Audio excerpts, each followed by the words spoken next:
यहाँ सुशील केडिया साहब, केडियानोमिक्स के फाउंडर और सीईओ। और केडिया साहब ने आज मुझे कहा है आज कुछ तूफानी करते हैं, है ना। बिगुल के साथ स्वागत।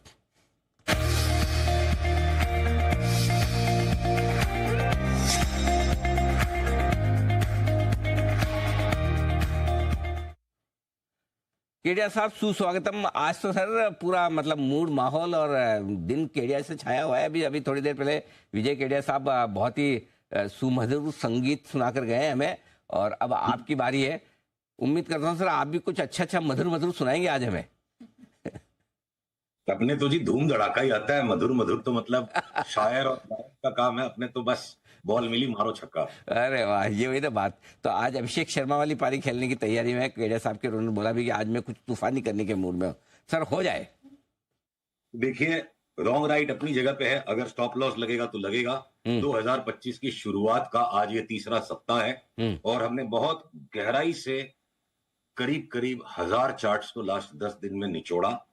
और मुझे ये आपके साथ साझा करने में खुशी हो रही है, विश्वास के साथ, कि तकरीबन अप्रैल 2026 तक या आप मई 2026 तक अप्रोक्सीमेटली पकड़िए 15 से 17 महीने के अंतराल में 1 लाख के ऊपर सेंसेक्स, 30,000 के ऊपर निफ्टी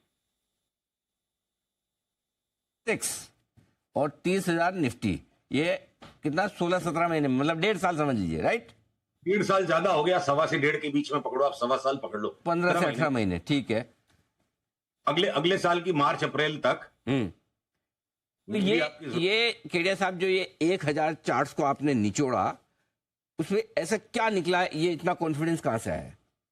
देखिए, कॉन्फिडेंस के लिए ना ज्ञान की जरूरत नहीं होती है।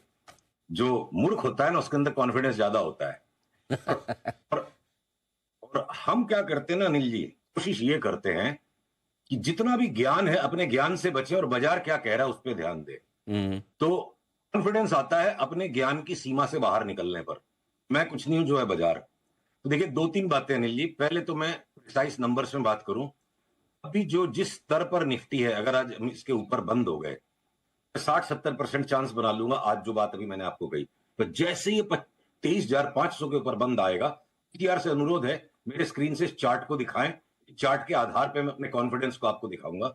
अगर ये चार्ट दिख रही है अनिल जी स्क्रीन पर, 23,500 के जहां ऊपर गई निफ्टी, सीधा हमें लगता है बम के जैसे रॉकेट चाल आ जाएगी 25,800 की।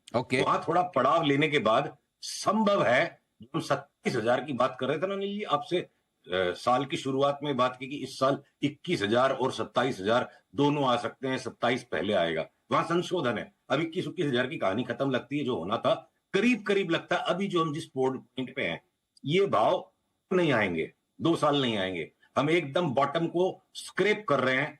23,500 के ऊपर गए 25,800, वहां से थोड़ा आराम लेने के बाद मार्केट सीधा 28,500 तक चला जाए। और हो सकता है अगले साल के फर्स्ट क्वार्टर में उस करेक्शन के बाद भी 28,000 के बाद हम रिजर्व रखेंगे। ये 32,000 की बात मैं 28,000 के बाद करूंगा। अभी मैंने शर्मा शर्मी आपको 30,000 का। और ये कॉन्फिडेंस कहां से आता है, मैं आपको एक और चार्ट दिखाता हूं। देखो, एक तरफ हमने ये बात करी थी नहीं महीने भले पहले कि अमेरिका के मार्केट में बहुत बड़ा टॉप बनता हुआ लग रहा है तो वो वायलेट भी हो सकता है। हो भी गया वायलेट, और हमने वायलेशन को भी पकड़ा। पर आपको मैं एक अनोखी चार्ट दिखाता हूं, ratiograph of Nifty divided by S&P 500। तो अगर आप देखोगे 1999 से लेके 2010 तक में ये रेशियो चार्ट, यानी हमारी निफ्टी में कोई ने पैसा लगाया और सामने अगर S&P को शॉर्ट कर दिया तो उसका पैसा 8 गुना हो गया। 800% की आउट परफॉर्मेंस 10 साल में आई, यानी औसतन 60 से 70% की out performance every year I. उस हिस्ट्री को ध्यान में रखते हुए अब मैं आपको जो भविष्यवाणी दे रहा हूं, जो चार्ट्स कह रही हैं, पहले 12 से 15 महीने में मुझे निफ्टी का S&P के सामने 40 से 45% का आउट परफॉर्मेंस लगता है। ये बात सुन के झटका नहीं लगेगा। 10 साल तक लगातार हर साल हमने 60 से 70% का आउट परफॉर्मेंस किया है, रिसेंट हमारी मेमोरीज में, हमारी जवानी में। ठीक है, 40-45% के आउट परफॉर्मेंस अगले 1 साल में आ जाए और साथ में डॉलर इंडेक्स का कचुंबर निकल जाए अगर वर्ल्ड वाइड, वो ट्रंप भाई आ गए हैं, वो टैरिफ बढ़ा देंगे, ये सब सामान्य ज्ञान की बातें हैं। तो शेयर बाजार में घटनाएं असामान्य होती है, ये सब नहीं होगा मुझे लगता है। मे भी अमेरिकन करेंसी को कमजोर करेंगे कि उनको अपने डेट को हैंडल करना है। ब्रिटिश पाउंड अगर 35% बढ़ जाएगा तो 15% हमारा रूपी बढ़ जाए, कौन सी बड़ी बात है। ये एफआईआई की जो सेलिंग है ये भगदड़ बच जाएगी वापस माल लेने की। हिंदुस्तान लीवर जैसी चार्ट मैं आपको एक उदाहरण के तौर पे दिखाऊं, मैं इसको सबसे थकी हारी चार्ट मानता हूं। सारे लार्ज कैप्स में हिंदुस्तान लीवर सबसे थका हुआ स्टॉक है। आप ये देखो, अप्रैल 2020 में इसका भाव 2665 रुपए था, तो इतनी भयंकर निफ्टी में तेजी होने के बावजूद भी आज भी उससे नीचे है। ठीक है, तो सबसे ज्यादा थकी हुई long term chart Hindustan lever की है, और वो भी बोलती है कि मैं एक बार अगले 1 साल में उछल के 3200 हो जाऊंगी। ठीक है, मैं अगर आपको आऊं जो under performer stocks of last year रह गए, जो सीरियस अंडर परफॉर्मर, अंबुजा और एसीसी का चुंबर निकल गया न्यू हाई दिखाने के बाद 714 से अगर अंबुजा गिर गया नीचे 470 तक, और उसी तरह से एसीसी के अंदर में भी आप देखो कितना सीवियर करेक्शन आ गया, 2845 वाला वापस 1800 हो गया साल भर में। अगर आपने मेरे को पूछा होता कि ब्लू चिप्स के अंदर में सबसे बड़े आउट परफॉर्मर्स कौन से 2 स्टॉक है, तो बोलूंगा दोनों डबल हो जाएंगे, एसीसी और अंबुजा। अगर ये इस तरह के फॉल के बाद इस तरह की राइज आ सकती थी और वापस इतना करेक्शन भी आ गया, तो संभावनाओं से माइंड को खुला रखना चाहिए। रिलायंस जैसा स्टॉक अगर 500 रुपया बढ़ जाए यहां से, हिंदुस्तान लीवर जैसा थका हारा दुखी स्टॉक 35% बढ़ेगा, और ये सीमेंट के स्टॉक्स अगर 100% बढ़ जाएंगे, रियल एस्टेट के अंदर में पैसा डबल से ट्रिपल हो सकता है दुनिया भर के स्टॉक्स में। जितने भी पीएसयू के स्टॉक्स हैं, हो सकता है बजट में कोई ट्रिगर आ जाए, हो सकता है बजट के बाद सेंटीमेंट ऐसा घूम जाए, कोल इंडिया 65% बढ़ जाए, ओएनजीसी 65% बढ़ जाए, पीएफसी, पीटीसी, आईआरएफसी ये सब 60-65% की रेंज, सारा पीएसयू बोलता है हम लोग 65% बढ़ेंगे। डिफेंस के स्टॉक्स बहुत सारे डबल हो जाएंगे, रेलवे के स्टॉक्स 50-60% बढ़ जाएंगे। मैं बोलता हूं सिर्फ 2 सेक्टर्स के ऊपर मेरे को संदेह है, एक आईटी और एक लार्ज फार्मा, जो दुखी रह सकते हैं 2025 में। बाकी 2025 में मेरे को लगता है जश्न मना सकता है बाजार। देखिए, किसी भी बुलिश मार्केट के करीब करीब 3 फेज होते हैं। पहला फेज 2020 में आया, जो बिल्कुल संदेह की परिस्थिति में किसी को विश्वास ही नहीं होगा कि बाजार बढ़ेगा, कोरोना हो गया, संसार को ताला लग गया, कैसे तेजी आएगी, और उस कंप्लीटली विवादास्पद तेजी को हर बार होता है। तेजी का पहला चरण जो होता है कंप्लीट अविश्वास का होता है। सेकंड चरण होता है कि संयम के साथ सहमते सहमते बाजार तेजी करता है, और तीसरा और फाइनल फेज आता है जिसको मैं बोलता हूं, मैंने उसका नाम दिया साडा हक तेजी। पान वाला भी तेजी करेगा, धोबी भी तेजी करेगा, वो यूफोरिया आएगी बाजार में। वो यूफोरिया के लक्षण बन रहे हैं 2025 में, क्योंकि अक्रॉस द बोर्ड सिर्फ 2 सेक्टर हैं जिनके अंदर में मैं कोशिश करके जोड़ तोड़ के जोर जबरदस्ती करके कहीं कोई बेचने का सौदा खोज लूं, उसमें मजेदार सौदे नहीं मिल रहे। तो और कहीं पे भी मंदी वाले के पास जीने की जगह नहीं है, तो एक साथ सब कुछ चलेगा तो यूफोरिया आएगी। अगर यस बैंक जैसा स्टॉक डबल ट्रिपल हो जाएगा, वोडाफोन ट्रिपल हो जाएगा, आपके स्पाइस जेट जैसा स्टॉक भी 2.5 गुना बढ़ जाएगा। मतलब जिन कंपनियों को देखने का मन नहीं करता है, अगर उनकी सबकी चार्ट चीख रही है कि हमको 2 गुना 3 गुना, तो मतलब आम बात हो गई। तो अगर इस तरह की चारों तरफ अक्रॉस द बोर्ड तेजी चलेगी 5 साल की बुल फेज के अंदर, अब अगर साडा हक तेजी 2025 में आती है, तो साडा हक जो है ना, उसके लिए लॉजिक की जरूरत नहीं होती, जिगरे की जरूरत होती है। वो तो खैर आप में ही, और आपके जिगरे की चर्चाएं बहुत होती भी है। कई सारे आपके बहुत ही शुभ चिंतक है सोशल मीडिया पर जो ट्वीट करते रहते हैं, पोस्ट डालते रहते हैं।